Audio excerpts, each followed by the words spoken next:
Or this one was a weird one. Back in That 2013, was. he The had Cowboys of all places, right? 6 games. Yeah, I remember. They were very keen on him there too. Yeah. Well, obviously, Scott Moore didn't make the grade. Eventually, came back, did some other stuff, and I don't know if he still plays with a Tiger or if he's over that. But Joe Burgess, he had 1 year down under, yet played for 2 clubs. That's one of those rare situations as well. He started at the Roosters, then moved on to the Rabbitohs. In total, he scored... And he should have stayed. Sorry?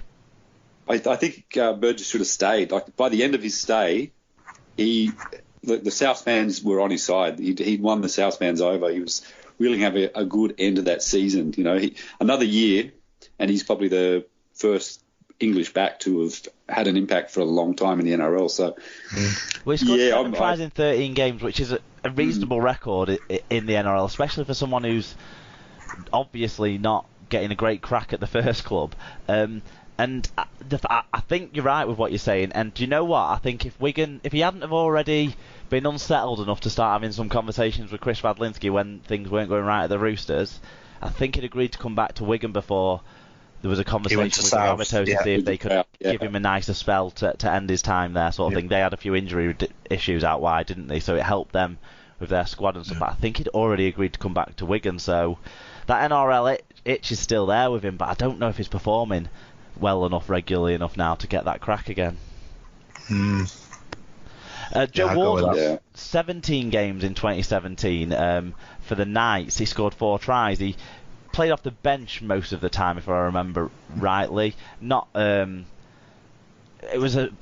thought it was a surprise move when he went to the NRL. I didn't think he was one of our top players in that stage anyway. So, but somebody who's not again. Yeah, go on, Paul. Sorry, I was just going to say the Knights were terrible too. Yeah, he was out here. It's hard going to a lower team.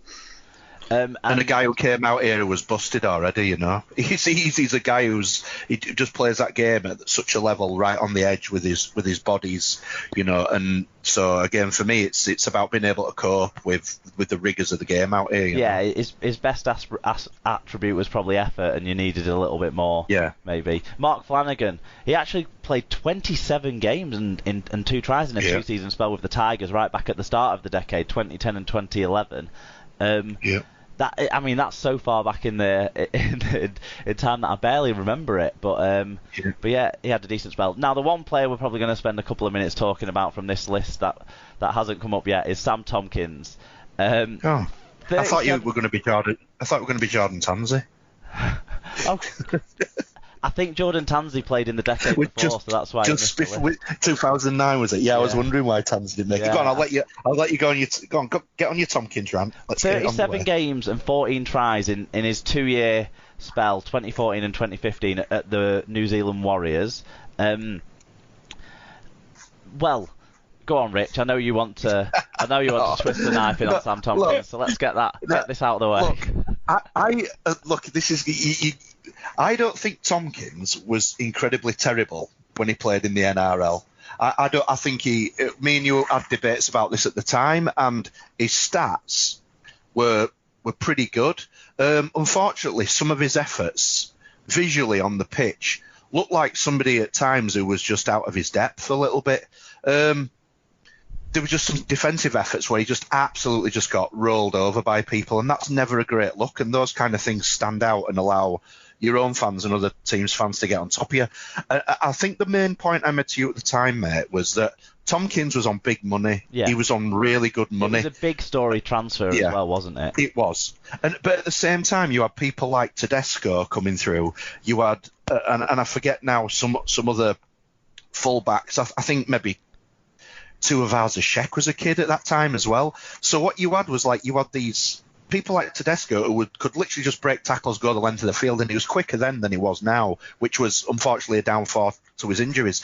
But these kids were just coming through the grade and on peanuts, and there was probably 3 or 4, I struggle to think who they were now, 3 or 4 guys who were going to be unbelievable players, which are now. Tedesco being the standout one. And they were just... Moylan was a fullback still. I think, at that stage there was. Yeah, there was. I remember that's who we were chatting about. It was Moylan, there was Tedesco, and I think maybe we talked about Sheck. He was at the Roosters still, maybe. and it was one of them where there were just these kids who were just unbelievable, not on a great deal of money, and Tompkins, looked like you weren't getting your bang for your buck, and I think that's what we always brought it back to. And in the NRL, if you're not getting your bang for your buck out, your big players, then it's something of an issue. People move around a lot over here. And I will always say that Sam Tompkins was not shit in his first year at the Warriors. No, he wasn't. He was actually probably one of their better players in the shit side. And then he got injured in the second year, didn't he? So you can't really judge him on that second year at all. The games he did play, he probably shouldn't have played that second year as well. But one thing I suppose that will always count on your side of this argument, Rich, is when Tuivasa-Sheck moved to the Warriors, he was still able to sort of stand out as one of the best players in the competition, not just one of the better players in the side, even in a similarly... the Warriors side in general was very similar. You had to cope with the fact that you were always under the pressure because your forwards were throwing stupid passes or making crappy mistakes or being out of position defensively because all they wanted to do was make offloads. And Tompkins and Tuivasa-Sheck faced the same issues, but RTS showed a lot more. So and probably for the same money, they were both, it was a direct swap, wasn't it, on the salary cap for them, for the Warriors. So maybe that kind of edges your side of the argument over mine, that Tompkins was actually probably one of the best 5 fullbacks in the league that year. What do you think, Paul? No, I don't think he was top 5 fullback. But it's very hard. The Warriors, Roger Tuivasa-Sheck is wasting his career at the Warriors now. He's a great player. If he stayed at the Roosters, my goodness, how what level are we talking about him right now? So, I just think I can remember Russell Crowe. Sam Tompkins was actually interviewing Russell Crowe. Russell Crowe told him not to go to the Warriors. He said, "Go to any Australian club. Do not go to the Warriors." I remember that. Yeah. Yeah, he didn't listen, and so it's very hard. Also, he's English, whereas the Warriors probably the most Polynesian culture. Would have been an outsider coming in. It would have been very hard for him, but ultimately I think you got to say he failed in his NRL career. So. Well, let's talk about 3 players who didn't fail in their NRL careers. They were solid in their NRL careers. These are the guys who I'd class as of having. They had a good spell in their career where they were down under and performed okay. One of them maybe didn't stand out as much, but he was there the longest of these 3. Luke Burgess. He played 6 seasons. That included a premiership year for the Rabbitohs, although he didn't play in the grand final. There was the great headlines, of course, about him playing alongside his 3 brothers and 4 brothers on the pitch at the same time during that spell. There was 71 games and 2 tries for the Rabbitohs and Sea Eagles combined between 2011 and 2016 for Luke Burgess. There was Mike Cooper, who we had the opportunity to, and Sarah did a great interview with at the start of his testimonial year this year, so go back and listen to that, guys. He went to the Dragons in 2014, relatively unknown, really. He was just an okay Super League player, really, but he finished his 3-season spell at the end of 2016. It's becoming an international player, 69 NRL games, 3 tries, but he's a front rower. That's not what we're expecting from him. He only missed a handful of games in those 3 years. He was obviously important to that Dragons side. And then Gareth Ellis, who he started his time in 2009, but he ended it in the last decade, so he counts. He became a real favourite for the Tigers in his 4-year stay there. There was injury limits in his final year, but 75 games, 10 tries, and if I'm right, he won the club's player of the year in the 3 non-injury hit seasons that he was there between 2009 and 2012. Yeah. So what do you guys have to say on those blokes? I'll come to you first, Rich. Well, just look, as a Leeds Rhino tragic and a West Tigers tragic for my sins. Yeah.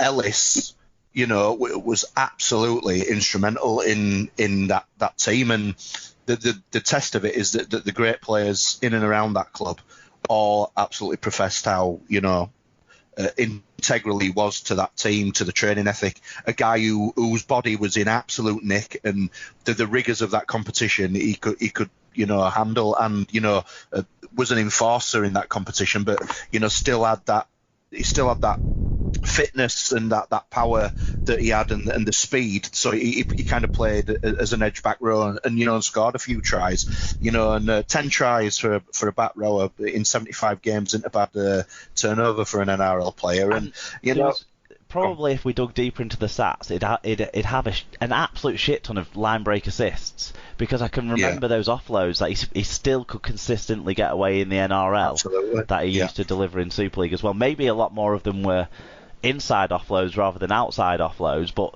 he always found his support man, it felt like, as well. He had a great spell, didn't he? What about you, Paul? Do you have anything to say about any of those three?